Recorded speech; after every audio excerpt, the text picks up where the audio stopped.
Hello, kia ora, I'm Philip Duncan, and thanks for joining us for our Thursday update for June the 22nd, the winter solstice in New Zealand, and we've got this area of low pressure, and it's encouraging northerly or even subtropical airflows into parts of the North Island, which is why, despite it being the shortest day of the year, many places at sunrise this morning were around double digits or in the teens temperature-wise.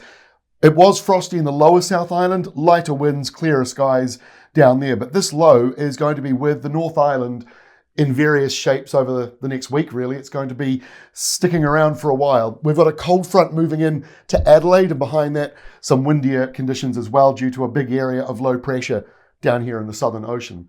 So let's have a look at this incoming rainfall. It hasn't changed much over the last few days, still showing these northeastern areas and the top of the South Island getting the heaviest falls. Now, some places around Gisborne could be seeing over 120 millimetres of rain, and this is for the next 3 days from 9 o'clock this morning. So heaviest rain along that northeastern corner and the top of the South Island, driest weather in the southwestern corners of both islands, or the southern end of the south.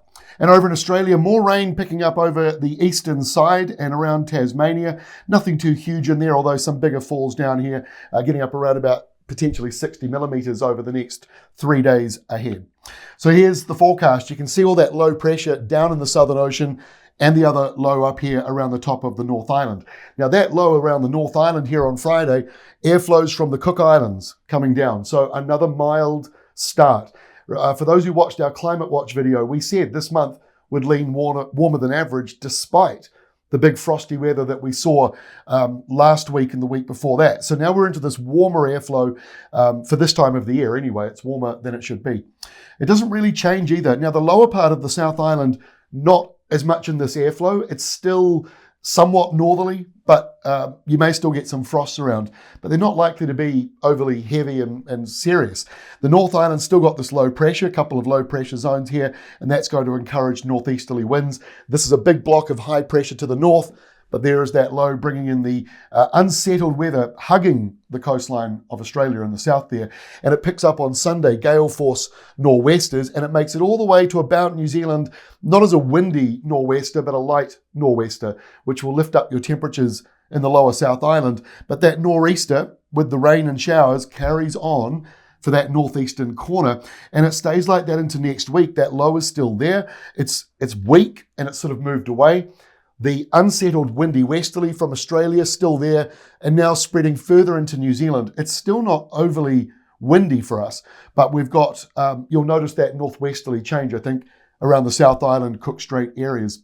And by next week, low pressure sinks back down towards us. The next area of high pressure parked over New South Wales. There's another one out over the Indian Ocean, but we're in a low pressure zone here. The other big high well out to our east, past the international date line. So we've got this low pressure zone for about a week, and then it hopefully will move away when that high over Australia tries to come out. Now, as we get more of an El Nino weather pattern, which we do expect to get across this year, we expect these high pressure zones from Australia to stretch further out.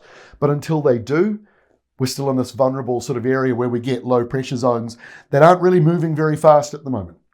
That is all from me. We'll see you again tomorrow, Friday, with our next update.